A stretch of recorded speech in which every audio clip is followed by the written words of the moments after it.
Let's be honest, listing is the worst part of reselling. Everybody loves to source, right? Everyone loves to sell and to make money, but almost nobody loves to list, and for good reason. It's slow and repetitive and tedious.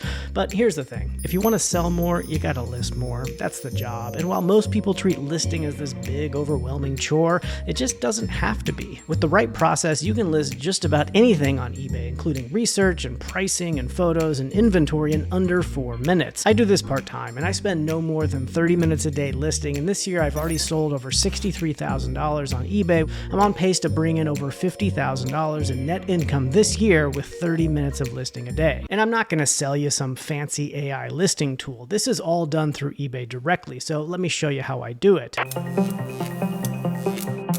Hello and welcome back to my weekly show where I talk about the ups and downs and in-betweens of selling on eBay. I've got a packed show for you today. I went to some garage sales. We're going to walk through all the stuff that I bought. Of course, I'm going to walk through my weekly numbers, my top 10 sales, but for now, let's jump right back into this listing process. I'm going to break it down into 4 parts: research, listing, photography, and inventory management. Now, each one matters and each one can be optimized, but we're going to start at the top with research. And here in a minute, I'm going to strap a camera on my head and show you the entire process end to end with no edits so you can see exactly what I do in real time.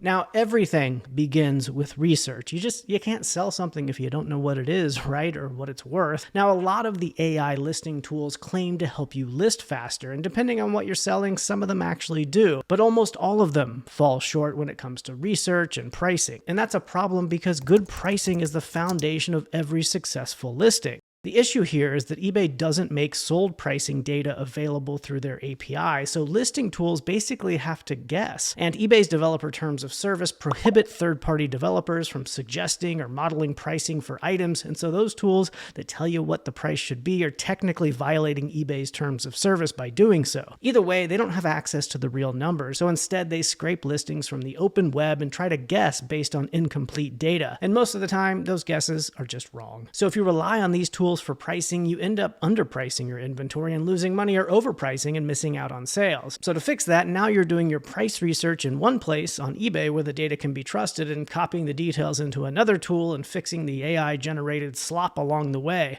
And that kind of fragmented workflow slows everything down. If your process doesn't support research and pricing and listing and photography and inventory in one continuous flow, it's going to be inefficient. I've tested my workflow against dozens of listing tools out there, and nothing has been quicker and more accurate than just using eBay itself with the process I'm about to show you. Now, I always start by doing my research on a desktop computer because I'm old and it has a bigger screen and a mouse and a full keyboard, and for me it's just faster than trying to do it all from my phone.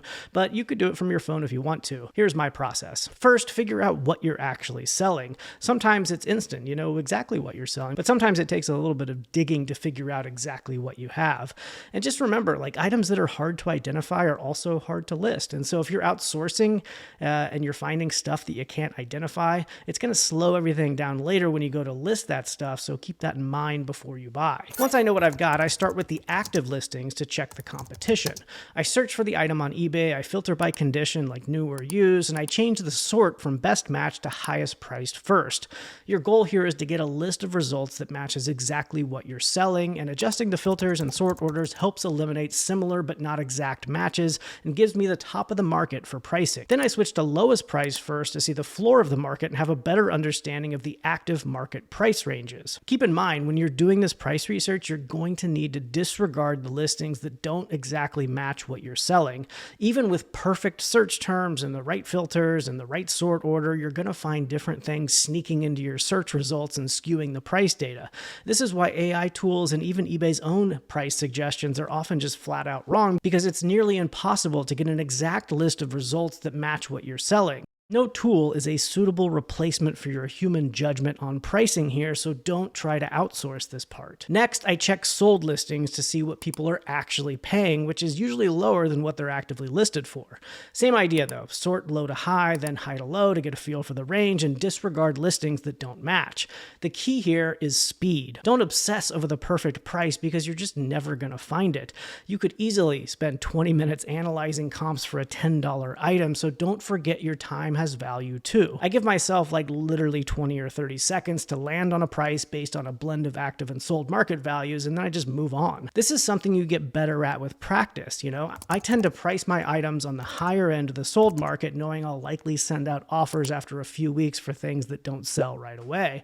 But this really depends a lot on what you're selling. But before we move on to the actual listing process, I know what some of you are thinking. You're thinking, what about the time spent to test and clean stuff? And you're right, that stuff does take extra time, but this is something I keep in mind when I'm outsourcing. I typically don't buy things that require a bunch of extra effort to clean or test or repair, and when I do, I make sure the net return is big enough to justify the extra time spent. Most of the stuff I buy just doesn't require much additional effort to get it ready to list. But once I narrow in on a price, I go back to the sold results, I find one that matches my item and has a decent title, and I hit sell similar. Doing this clones most of the details like the title and the category and the item specifics and loads them into a new draft listing.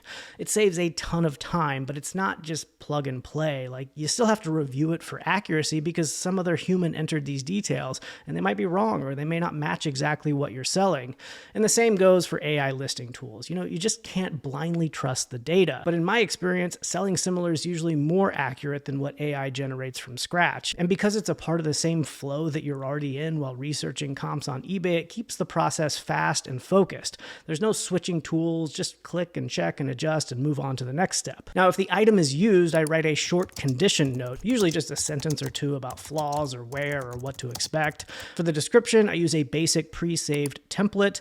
It's not there to sell the item. Most people don't read it. It's just so the box isn't empty. I don't use AI to write descriptions because I'd rather not introduce new mistakes that I then have to fix, which slows me down. Obviously, for pricing, I use what I found in my research. I completely ignore eBay's suggested price because it's just almost always wrong.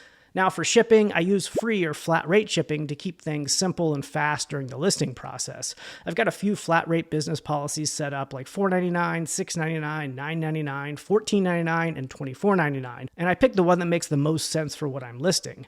You can think of a business policy as kind of like a template, so you don't have to enter in the same details every single time you list.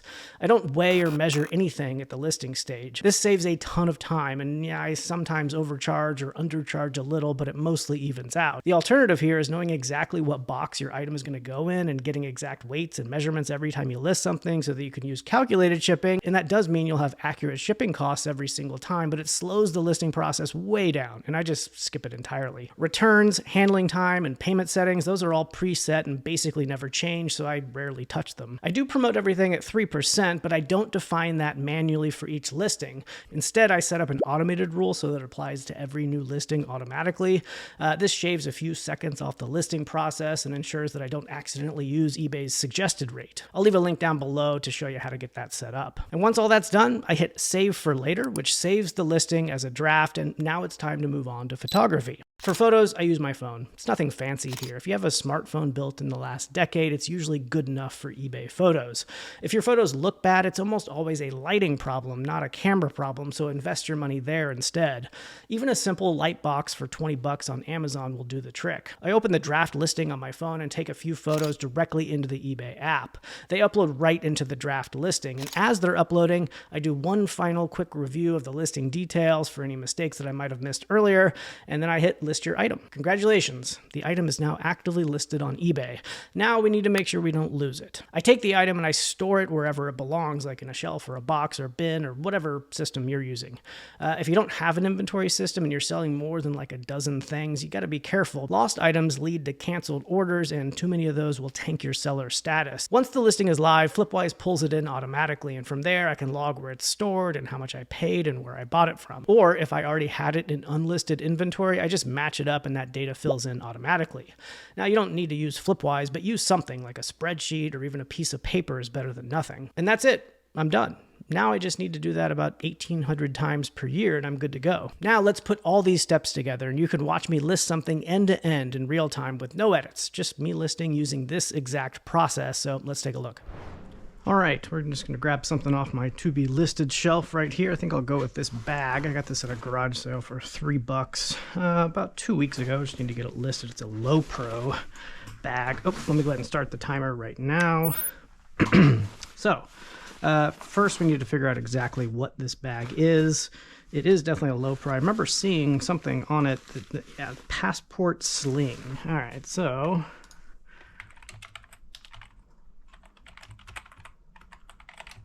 oops.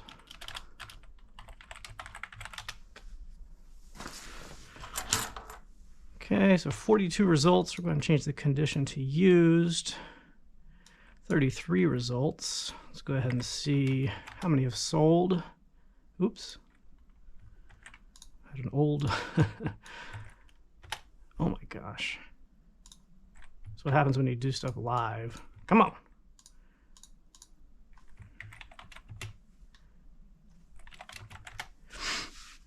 Okay, so there we go. Change to used. So what did we have here? We had 33 actively listed, 27 used or sold. So pretty good sell-through rate. We're going to see the highest first here, highest first here.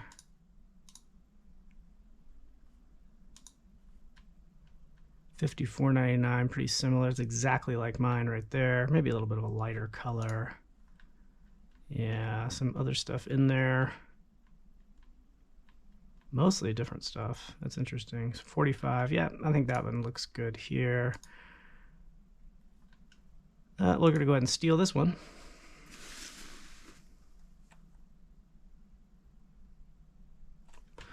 Okay, the title looks good. Do I have an adjustable organizer in this one? Yes, I do. Okay, that looks good to me. Sling bag camera, nylon, great. The color is gray. Lure used condition.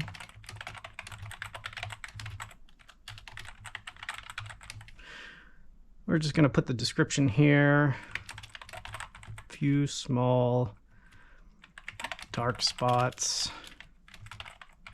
as shown in photos. Zipper works well. Good. I'm just going to use my standard template there. Come on down here. I like that $49.99 price. Go ahead and do that. Ground Advantage $6.99. That sounds good. Might cost a little bit more depending on where it goes. That all looks good, good, good. All right, we're going to go ahead and save for draft. And I'm going to go ahead and record on my phone so that y'all can see what I'm doing here. We're going to walk over to the photo station. Here we are. Go ahead and get that set up. That looks good there. Open up the eBay app on my phone. Gonna go to my eBay and to selling. All right, we're gonna find the draft there. And we're gonna take some photos. Good. Show one of those marks right there. Also, it says passport sling right there, so we'll go ahead and show that. Where's that Low Pro logo right there? I'll go ahead and open the zipper up. See if I can do this without getting my fingers in there. Yeah, it looks good. Maybe one at the bottom. Good. All right, so while these are uploading, I'm going to go ahead and check the specifics again just to make sure everything looks good, good, good. I'm going to go ahead and list it. And where am I going to put this thing? We're going to put it right here on C2. Listing is live. So now we're going to pop back over to the computer and into Flipwise to record it.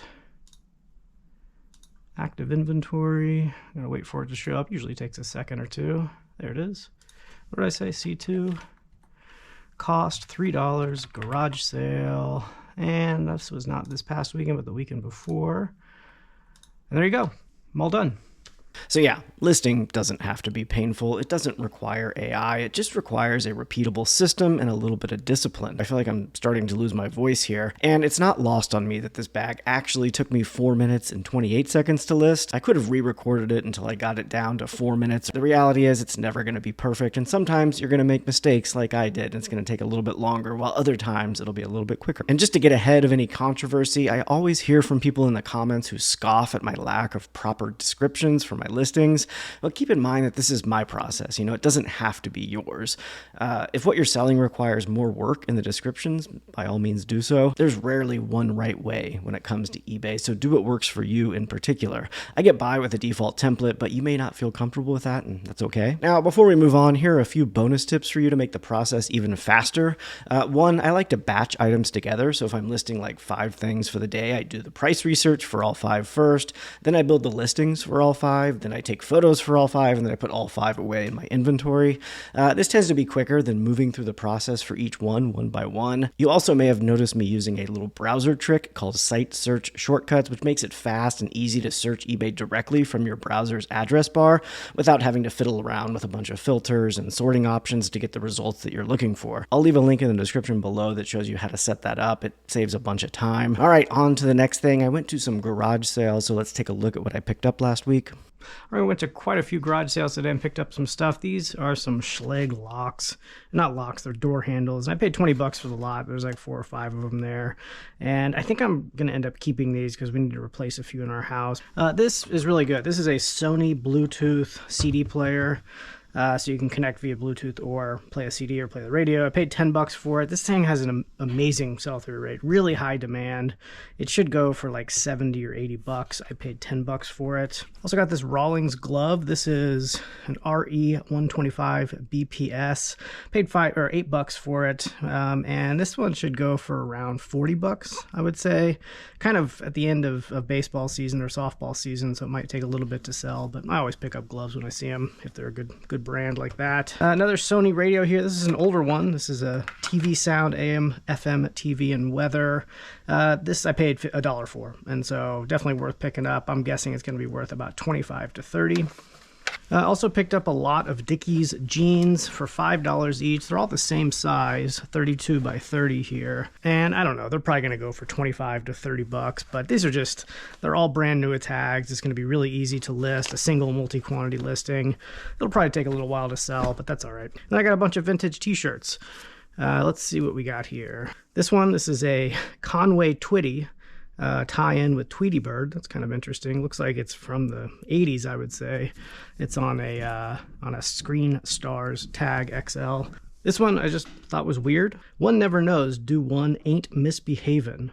I don't know what that is supposed to mean. Kind of reminds me of Righteous Gemstones, though, misbehavin'. Mama told me not to, I did anyway, misbehaving. Got a Joseph and the Amazing Technicolor Dreamcoat shirt. This is from 1991. Here's a Phantom of the Opera shirt, theater shirt.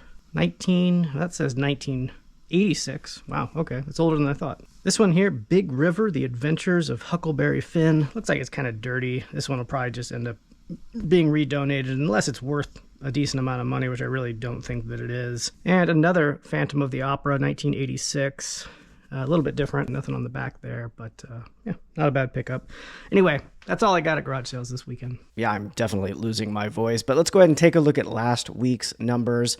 Last 7 days, I had a gross sale amount of $2,075 and a net sales amount of $1,256. And that's pretty good. It's not as good as last week. Last week, I think I was in the $2,000 range for net.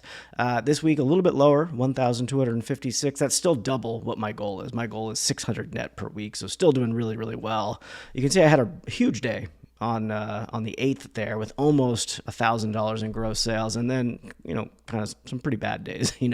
On the 12th only sold $61 worth, the day before $84 worth, so really up and down at this point. Did you have the same thing going on this week? My average gross per sale is $54.59. My average net per sale was $33.04, and my net profit margin was 61%. Spent $41 on new inventory. That's the stuff that you saw me picking up at garage sales, and the cost of goods for everything that sold was $203. $286 was marketplace fees, and shipping labels were $284. Had 30 new listings, which is about 5 less than my goal. My goal is 35, and 38 sales.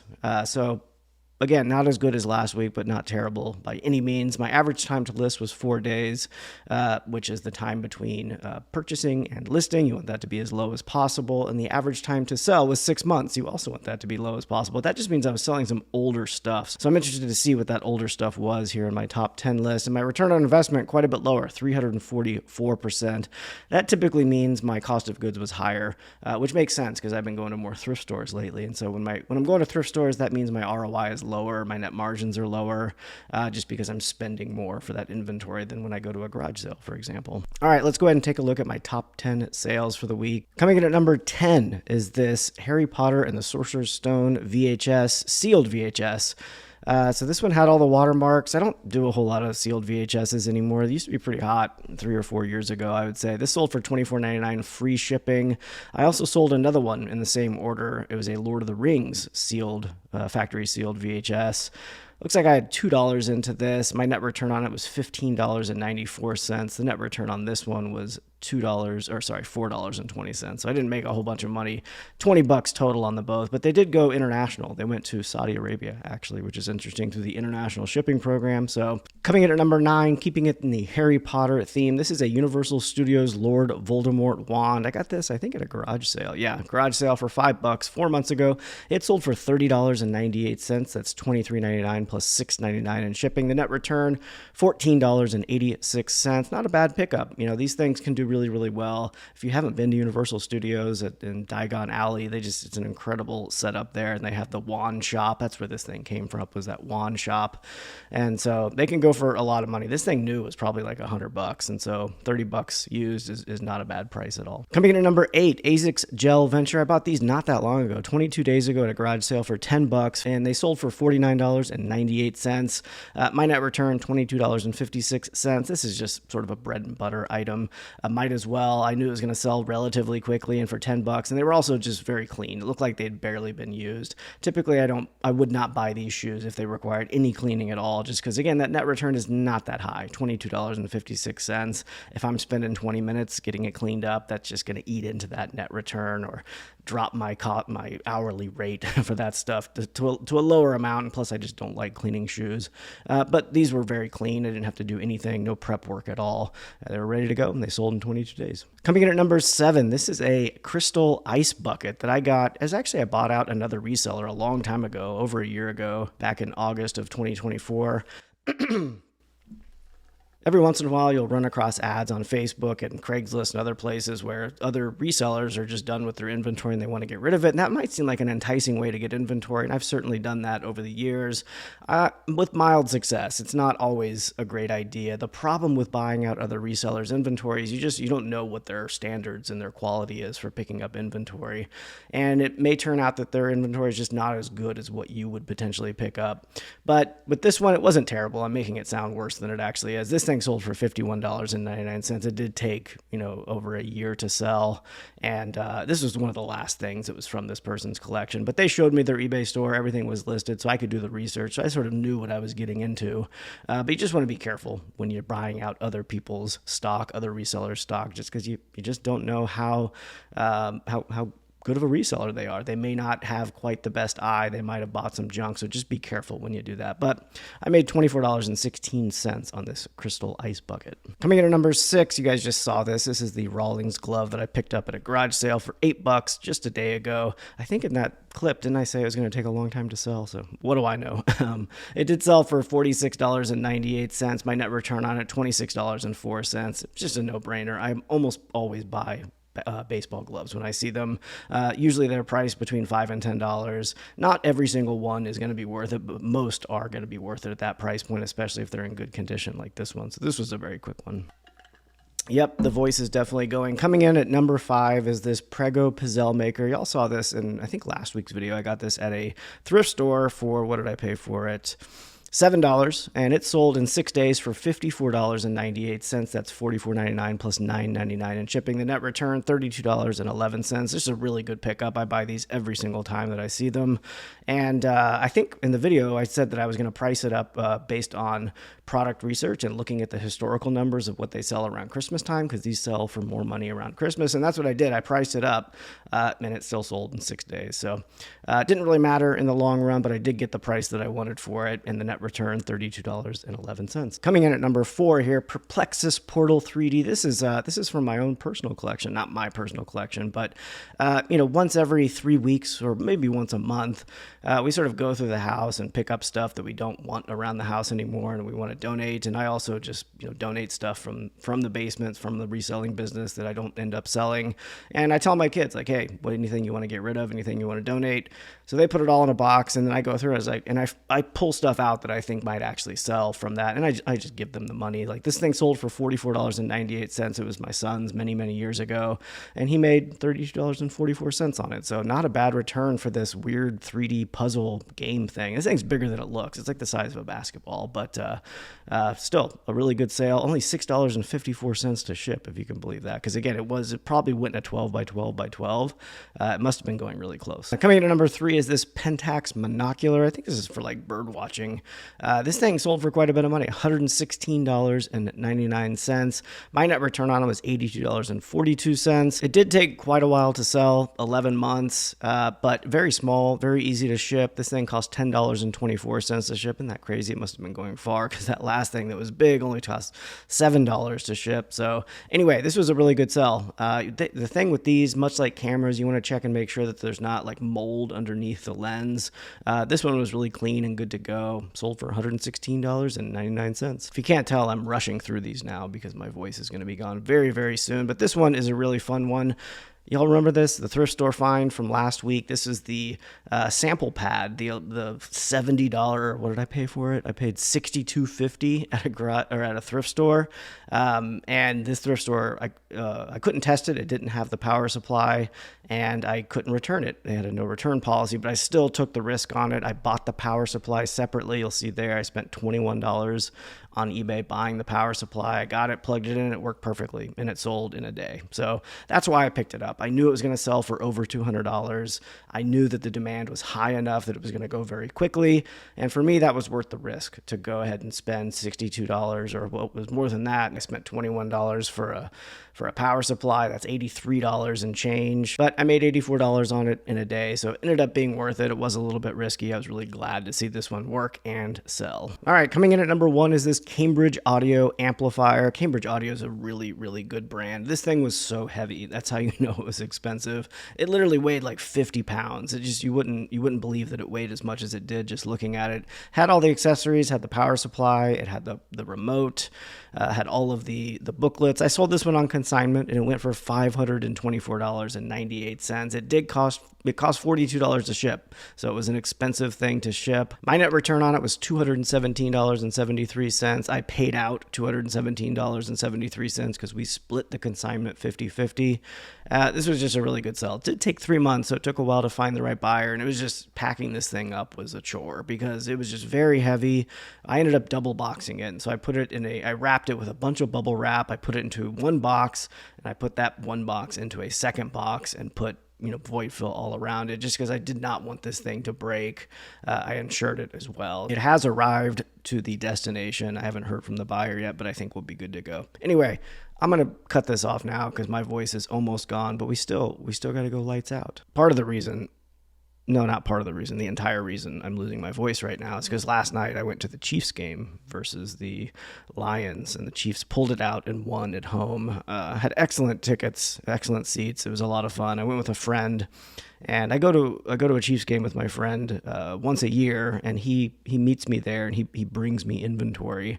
In exchange, I buy him a ticket to the Chiefs game, and so the inventory is just stuff that he's like cleaned out of his house over the prior year, or out of his friend's house. It's just stuff that he comes across or whatever, and then we use that money to go to the Chiefs game. So we always buy nice tickets for it. It makes me wonder though, like, can I write that off? Is that a tax expense? I need to talk to my CPA about that. It seems weird that I would write off a Chiefs game, but it makes sense, right? I'm getting inventory from it. I don't know. We'll see. Anyway, my voice is almost entirely gone. Thanks for sticking it out with me. We'll see you next week.